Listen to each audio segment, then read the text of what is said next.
नमस्कार प्यारे बच्चों, लक्ष्मण क्लासेस में आपका स्वागत है। हम लोग पढ़ रहे हैं कक्षा की विज्ञान और चैप्टर चल रहा है धातु और अधातु। चैप्टर नंबर 3 है ये।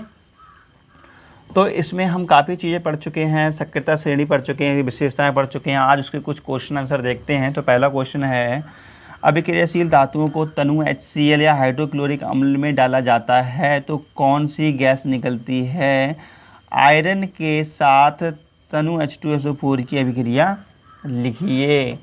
ठीक है, तो उसमें पूछ रहा है कि अभिक्रियाशील धातु है और HCl में डाला जाता है तो कौन सी गैस निकलती है। ठीक है, तो मैं आपको बता चुका हूँ कि ये रही तुम्हारी सक्रियता श्रेणी। तो इस सक्रियता श्रेणी में हाइड्रोजन से ऊपर की जितनी भी धातुएं होती हैं, देखो हाइड्रोजन से ऊपर की सभी धातुएं तनु अम्ल से क्रिया करके हाइड्रोजन गैस को विस्थापित कर देती हैं, हाइड्रोजन गैस निकाल देती हैं। ठीक है, समझ में आ गया इसका उत्तर? देखो क्वेश्चन ये था कि अभिक्रियाशील धातु को तनु HCl में डाला जाता है तो कौन सी गैस निकलती है। ठीक है, तो कोई भी क्रियाशील धातु है, हाइड्रोजन से ऊपर सभी क्रियाशील धातु होती हैं, तो जब हम किसी भी अम्ल डालेंगे तो कौन सी गैस निकलेगी? हाइड्रोजन गैस निकलेगी। ये इसका उत्तर हो गया। ठीक है, तो देखो जब धातु जैसे आयरन क्या है? आयरन एक हाइड्रोजन से ऊपर की धातु है। देखो ये कोई भी धातु है आयरन, देखो आयरन क्या है? हाइड्रोजन से ऊपर ही धातु है। ठीक है, अगर इसको किसी भी अम्ल में डालेंगे तो हाइड्रोजन गैस निकलेगी, सीधी सीधी बात है। जब धातु जैसे आयरन को तनु HCl में डालते हैं तो हाइड्रोजन गैस निकलती है। देखो Fe प्लस तनु H2SO4 है, ये डालते हैं तो यहाँ पर ये आ जाएगा। ठीक है, FeSO4 और हाइड्रोजन गैस निकल जाएगी। तीर का साइन ये बताता है कि गैस निकल गई है। ओके, आइए अगला प्रश्न देखते हैं। अगला प्रश्न है, जब जिंक को आयरन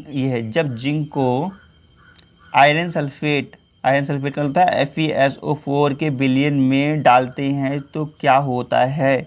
इसकी रासायनिक समीकरण दीजिए। तो ये रहा देखो जिंक। जब हम जिंक को FeSO4 के विलयन में डालते हैं तो क्या होता है? देखो जो जिंक है, ये जो जिंक है वो Fe से ऊपर होता है। ध्यान दो, आवर्त सारणी में देखो जो जिंक है Zn तो Zn है वो जिंक है जो Fe से ऊपर है। और हमने विशेषता में बताया था कि ऊपर की चीज़ हमेशा नीचे वाली चीज़ को विस्थापित कर देती है।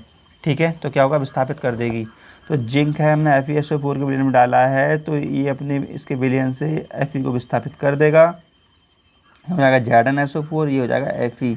मैं आपको बताऊं जो FeSO4 का जो विलयन होता है, ठीक है, इसमें होते हैं Fe+2 आयन प्रेजेंट रहते हैं, जिसके कारण ये जो होता है हरे रंग का होता है।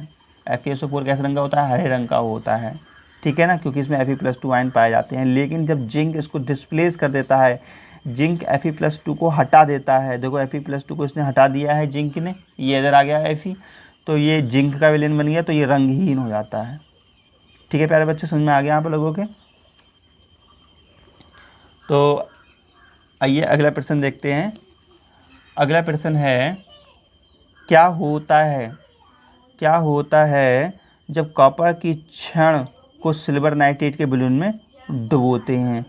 ठीक है ना, तो देखो ये सिल्वर नाइट्रेट का कोई विलयन है, ये सिल्वर नाइट्रेट का विलयन है। ठीक है ना,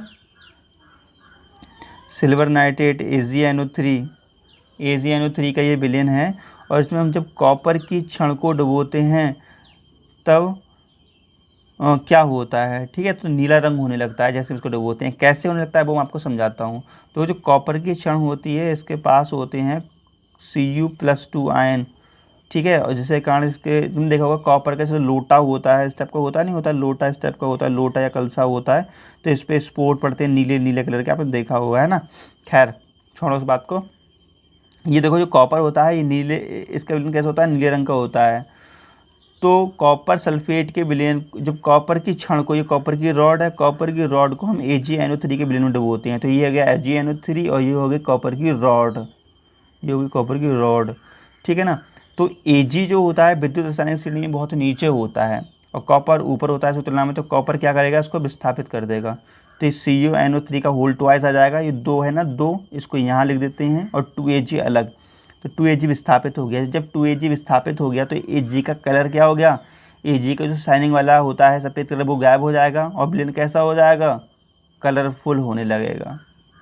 ठीक है, कैसे हो जाएगा? नीले रंग का विलयन हो जाएगा। समझ में आ गया इसका उत्तर? मुझे उम्मीद है समझ में आ गया होगा। आइए अगला क्वेश्चन देखते हैं।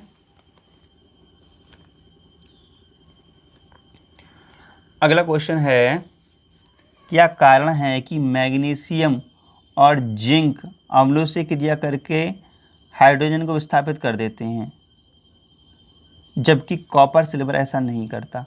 तो मैंने बताया है आपको, मैग्नीशियम और जिंक जो है ये हाइड्रोजन गैस को विस्थापित कर देते हैं क्योंकि ये विद्युत रासायनिक श्रेणी में ऊपर रखे गए हैं, है ना। तो देखो मैं आपको दिखा देता हूँ। तो देखो ये जिंक है, ये Fe हैं, ये विद्युत रासायनिक श्रेणी में हाइड्रोजन से ऊपर है। हाइड्रोजन से कैसे हैं? ऊपर हैं, इसलिए ये अम्लों से क्रिया करेंगे और हाइड्रोजन गैस को निकाल देंगे। ठीक है ना, क्योंकि ऊपर रखे गए हैं।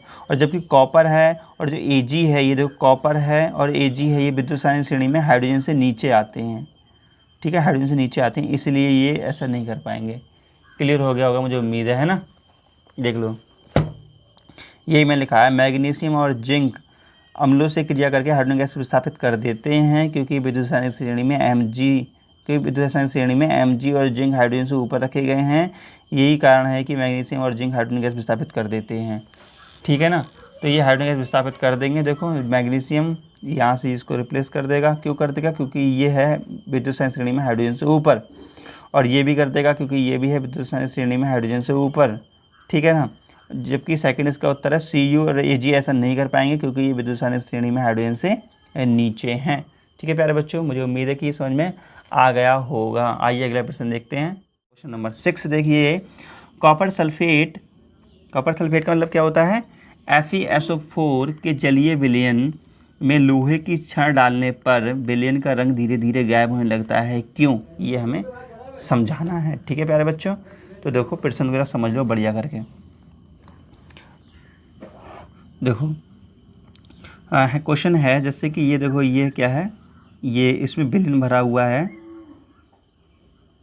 कॉपर सल्फेट का विलयन है। ठीक है ना, कॉपर सल्फेट के विलयन में क्या होता है? यहाँ पर हम काय की छड़ डालते हैं। क्वेश्चन देख लेते हैं।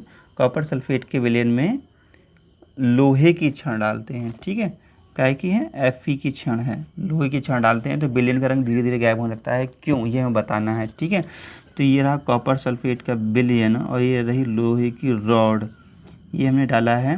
देखो यहाँ पे ये विलयन जो होता है नीले रंग का होता है, नीले रंग का विलयन होता है। कौन?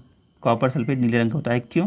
क्योंकि इसमें Cu+2 आयन प्रेजेंट रहते हैं, इसके कारण विलयन कैसा होता है? नीले रंग का होता है।